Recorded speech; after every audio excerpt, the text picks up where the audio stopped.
As you prepare for your third and final reading group meeting this fall, I want you to pay attention to a few things in these last sections of Athanasius' On the Incarnation. This month we're considering sections 33 to 57. The argument takes a bit of a turn here. Athanasius now considers two great opponents to the Christian faith, Jews and Gentiles. In so doing, I hope it sounds familiar. He's drawing on a long tradition of Christian reflection apologetically on various mentalities or mindsets that struggle with the good news of Jesus Christ. And he's drawing, like so many before him, on Paul's writing to the Corinthians, when Paul in 1 Corinthians 1 names these various mindsets and their different struggles with the scandalous good news of a God who became incarnate, and worse, who died on a cross. Here, Athanasius addresses those Jews and these Gentiles, their various struggles, criticisms, worries, and fears, and it's important to catch some abiding concerns that appear here. Now, your leader will have mentioned, as I've done in these videos, that this is the second of two paired works by Athanasius. His earlier text against the heathen speaks about the Christian doctrine of creation or of nature, the way in which God has made things and from which we have fallen in sin. It's crucial to catch a final feature of that text that's important backdrop to what we find here. In Against the Heathen, Athanasius is going to name idolatry as the great sin. Creation was good and we were a rightful image of God, and that would bring with it life for us, but glory and blessing to God's name. It would involve worship of the living and true God. As we have fallen into corruption and into ignorance, we suffer death, but we also fail to honor the one true God.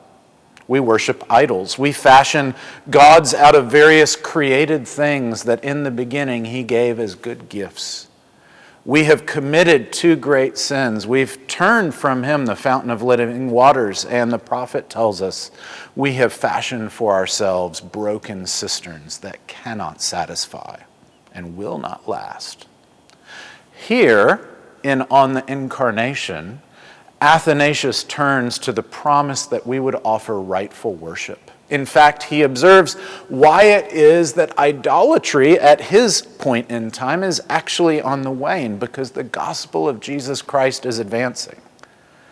Now, women and men today probably struggle believing that the church is challenged, and we are, and that there are so many foes without and within, and they do exist. It's important to hear this word, that the gospel advances, that Christ is gaining territory, that the gates of hell shall not prevail against the ongoing assault of the gospel upon the things of this earth until that great and glorious day when the kingdoms of this earth will become, we're told, the kingdoms of our Lord and of his Christ. Athanasius is capable of bearing such struggle for truth in his own life, being banished and exiled 5 different times, suffering in the desert, having to flee the city that he loved, because he has this rock-solid sense that Christ is king and that his gospel is good and that it will advance through the ages. We see also one more thing that's worth catching.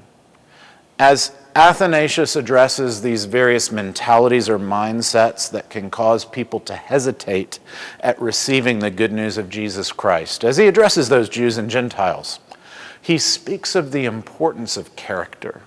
If we're to know God, we need virtue, he says. We need to approach God in a way that is godly if we're to be able to see and to grow in the knowledge of his love. This is a reminder over and against modern mentalities that suggest that somehow we know things by using the right technological or scientific method. If we've got the right stuff or we take the right steps, somehow we and anyone else applying those methods and means can get to the truth. And yet knowing God is a relational reality. As later Protestant and Reformed thinkers would emphasize, it's a covenantal reality. We know God, not like you know your next door neighbor, but you do know God as a personal being, as someone to whom you have relation, and if we're honest, from whom we have fled and spurned that rightful relation in Adam and his sin, and in so many of our treacheries in our own lives. Athanasius speaks of the significance that Jesus makes a way, that he has taken up our very being, that he has suffered death and corruption, that he's risen to glorious life, and that in his assumption of our existence, we can now become godly. And that means we can, as sons and daughters, begin to know God anew. But this calls for virtue, and this demands a life of self-denial. It's interesting. The same Athanasius who writes against the heathen and on the incarnation, he heralds the life of Antony, the great desert ascetic, a model of self-denial and the pursuit of holiness. Athanasius doesn't whitewash anything and everything in Antony's life, but he does speak of how he's meant to be an inspiration. He doesn't suggest somehow that we all are called to flee to the desert.